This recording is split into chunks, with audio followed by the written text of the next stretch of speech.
Hello, everyone. So, very quickly, Chloe Hansen here. And no, you are not on the wrong application. You are, in fact, on YouTube. It's just that for this presentation, I will be emulating the Netflix template. So, that is why you see a bit of similarity right there. But yes, so today I have a very interesting presentation here. Control Alt Educate Technology in Education. This presentation is essentially a deep dive into a world of education where technology is at its core. The journey we are about to embark on summarizes the exploration of how useful technology can be, as well as, of course, how exactly educational administrators can set out to use technology to see to institutional efficacy. So with that being said, by the end of this presentation, we will be able to comprehensively understand, of course, one, how useful technology is, and two, how exactly can administrators put it to use so it can be fully useful for their institutions. So here we have the exact objectives. Firstly, I will be defining the nature of technology in the world of education. Then I will assess the importance of technology in education by examining 3 key advantages and limitations. Following that, I will be analyzing 4 strategies educational administrators can employ to achieve institutional efficacy. And finally, I have a little closing message here. And essentially, it's more so a closing message to the future, but not necessarily the future that will be existing, but to us to get to that future. Right? Okay. So with that being said, what exactly is technology in education? Well, technology in education summarizes the purposeful integration of digital and electronic tools to see to the enhancement of teaching and learning across diverse educational environments. So with that being said, for a matter of exemplification, so tools such as smartboards, projectors, Google Classroom, Moodle, Kahoot, Wayground, Zoom, and even student information systems are only some tools that can be considered as means of technology which can be used in schools or in the education sector. So here we have a little gallery. We have, of course, Moodle, which you can use as students to access your assignments, and as well as Google Classroom, which is pretty similar. And of course, we have Wayground. And you're probably saying Wayground. You know Wayground. Wayground was once quizzes. So it's a matter of name change. And I felt the connection a while ago when you said, oh, right, that is what Wayground is. Now, of course, we have some students here interacting with this smartboard. We also have a projector. And finally, we have some students who are in class on Zoom because it is a pretty useful application to facilitate classes.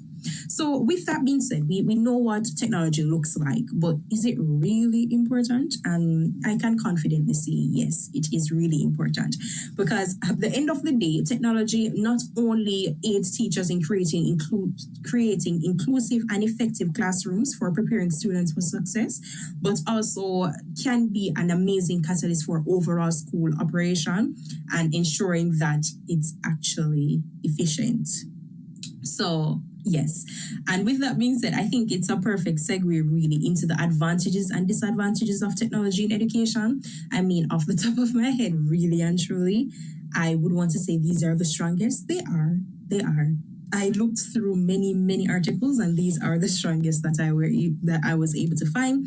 So firstly, technology eliminates barriers to learning such as time and place. And here we're making reference to the matter of accessibility. So a lot of times we have issues with having to get transportation to go to school or factors as such.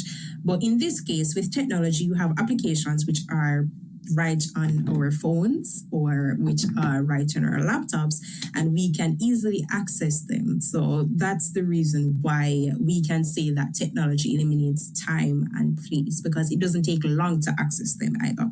So of course, technology encourages the personalization of learning for students, and this speaks specifically to the matter of students having different learning needs, having different learning styles. And with technology, we know that it is one of the leading tools that can be used to ensure that personalized learning is seen. So, in other words, the learning that is going to take place is more meaningful for the student because the information is presented in such a way that they will understand it. So, that is what is meant by a personalization of learning.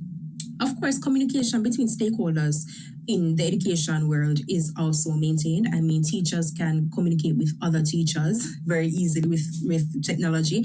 At the end of the day, there's also the reality where teachers can communicate with parents as well as students through WhatsApp groups.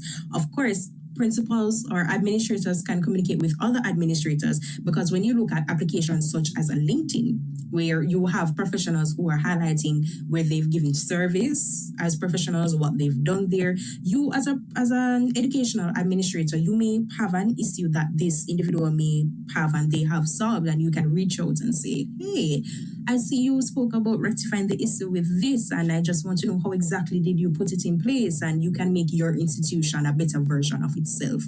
So unfortunately, with ups, you have downs. So yes, we have advantages, but we also have disadvantages because at the end of the day, technology can be costly for the school to maintain, especially when you look at the matter of repair and maintenance.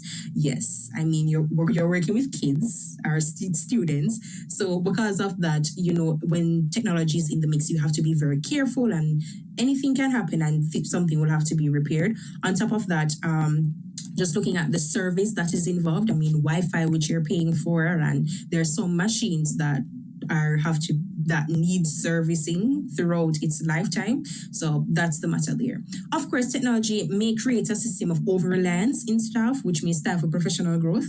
And I say this because I can give you an example. So you have teachers who actually publish their lesson plans online so that other teachers who are teaching the similar course or who are at the topic at that particular time, they can just log on and have access to it and teach it instead of creating one from scratch and having to do the 5 E's and finding activities and all of that.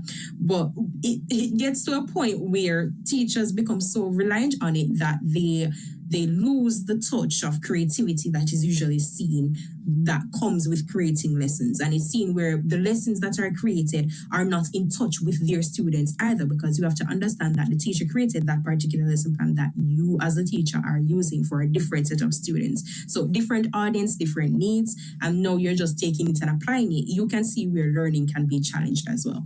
And of course, technology is unpredictable. That's the best way I can say it. It's very unpredictable. And when you are facilitating a class on Zoom and suddenly you have no light, that's a little problem because how is the class going to continue? You have no light. Of course, if you're using your technological device and you're completing a test and out of the blue, the device dies, you have an issue because how are you going to continue with the test? And if you log in and the time is only like one attempt and it registers you logging out, you're going to have an issue. So the matter of it being very unpredictable is a problem, unfortunately. It is a problem.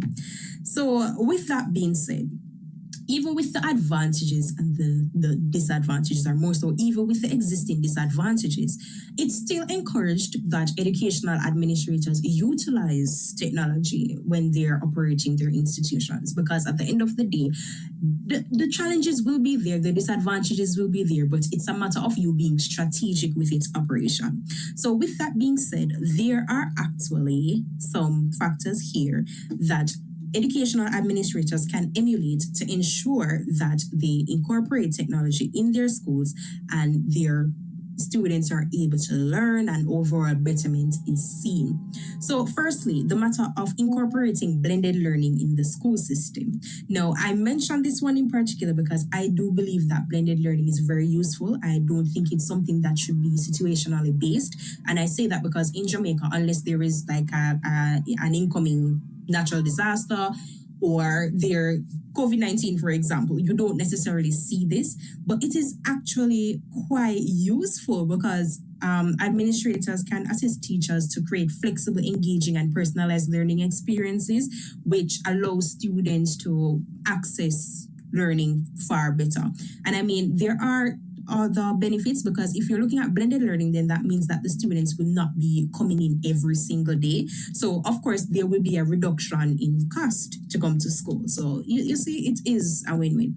Of course, there's also the utilization of a school management systems that is centralized. And I mention this because I know how difficult it is as an administrator to keep track of a lot of things, especially grades and matters of attendance and scheduling and communication with parents and other students and teachers. So because of that, using technology is actually quite good, because you're able to reduce paperwork, you're able to contact people more efficiently, more quickly, and there is the processing of real-time information that takes place, which I believe is truly, truly useful. So from there's also the matter of caution, because even though you are using a centralized school management system, I would still advise that you don't throw paperwork rather all the way through the door.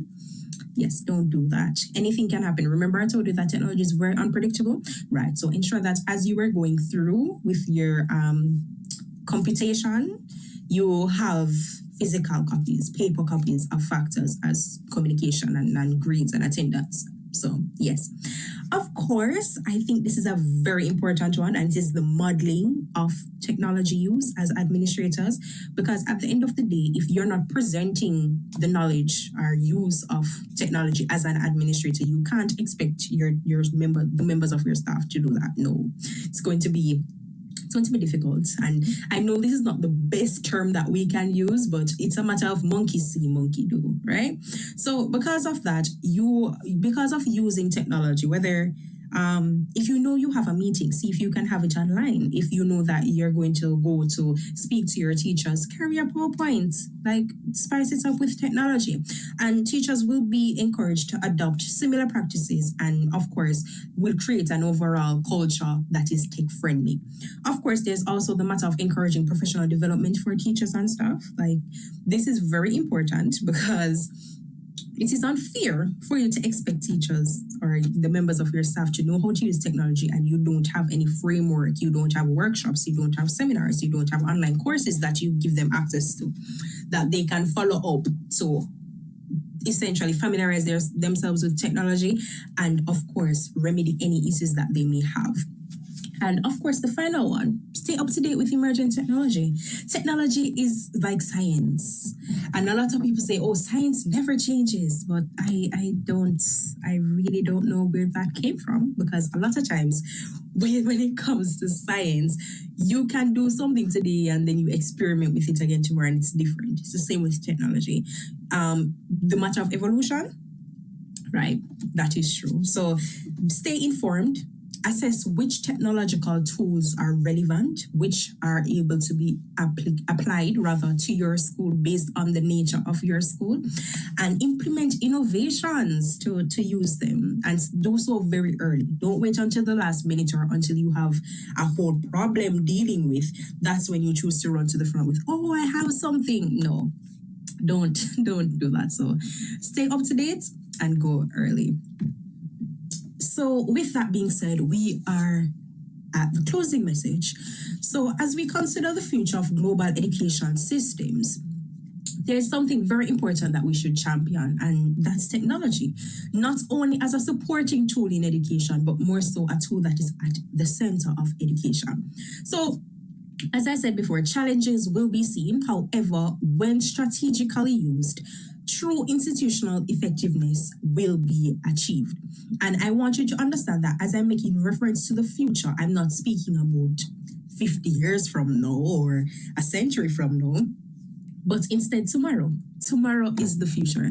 So we need to embrace technology with purpose today to ensure that we are able to transform education, we are able to empower our students, and we are able to overall prepare students to operate in a world which will eventually be technologically led.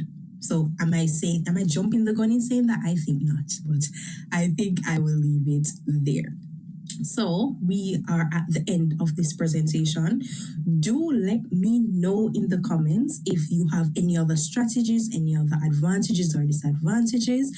And I am going to happily converse with you. So that is it for now. Until next time. Bye bye.